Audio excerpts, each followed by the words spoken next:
স্বামীর আনুগত্য। ফ্যামিনিস্ট আকীদার মেয়ে হলে আনুগত্যকে দাসত্ব মনে করে, স্বামীর আনুগত্যকে তার দাসত্ব মনে করে। স্বামী কে? স্বামীর সম্মান বোঝেন আপনি? স্বামী কে?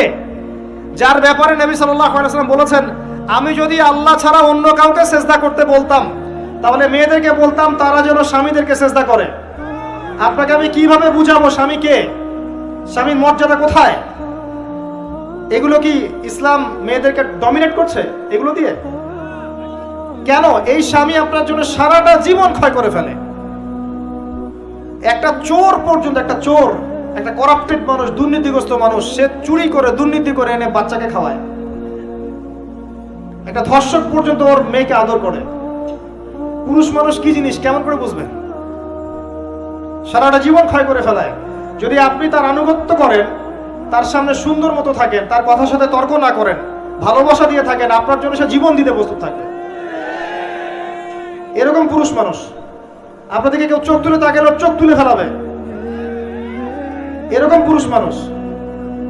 আর এখন তো পরিস্থিতি ডিফারেন্ট। বাসায় পুরুষ বাইরের ছেলের সাথে ফোনে প্রেম হয়ে গেছে, পালায় চলে গেছে, বিয়ে করে ফেলছে। দেখবেন বাসায় স্ত্রী আছে, বাইরের মেয়ের সাথে প্রেম করে বিয়ে করা শেষ। বিয়ে করলে সমস্যা নাই, ব্যভিচার করে ফেলছে। বিয়ে সে করতেই পারে, সে যদি সমতা রক্ষা করতে পারে, সেটা তার ডিফারেন্ট ইস্যু, এটা অন্য ইস্যু। তো স্বামীর আনুগত্য আপনাকে কিভাবে বুঝাবো? এটা দাসত্ব নয়।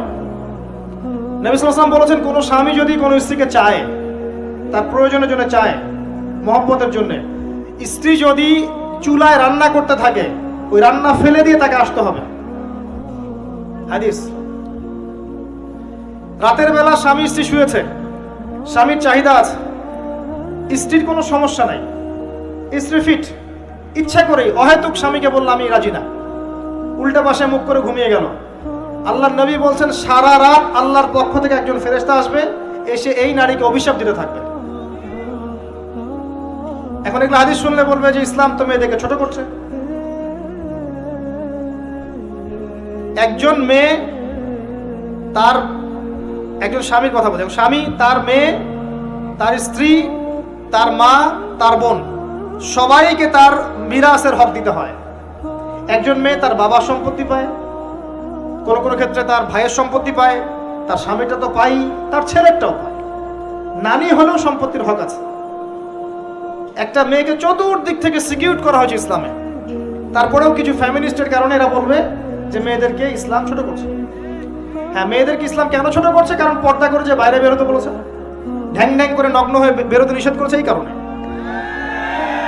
যদি বলে যে হ্যাঁ ইসলাম আপনাদেরকে ফ্রি মিক্সিং এর স্বাধীনতা দিচ্ছে, আপনারা সবাই ফ্রি মিক্সিং করেন, গেঞ্জি পরেন, টি শার্ট পরেন, স্যান্ডো গেঞ্জি পরে বাইরে ঘুরে বেড়ান, টাইট ফিটিং প্যান্ট পরে বাইরে ঘুরে বেড়ান, সব জায়গায় আপনারা ফ্রি মিক্সিং করেন, পর্ন দেখেন, জেনা করেন, মদ খান, ইসলাম খুব ভালো। তখন তোমাদের জন্য তো ইসলাম নয়, তোমরা জাহান্নামে যাও, আল্লাহর কি আসে যায়?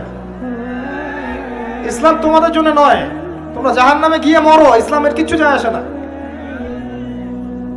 আল্লাহর ওয়াস্তে পারিবারিক আদর্শের দিকে ফোকাস করেন প্রিয় ভাই। নিজে জাহান্নামের আগুন থেকে বাঁচান, পরিবার বর্গকে বাঁচান।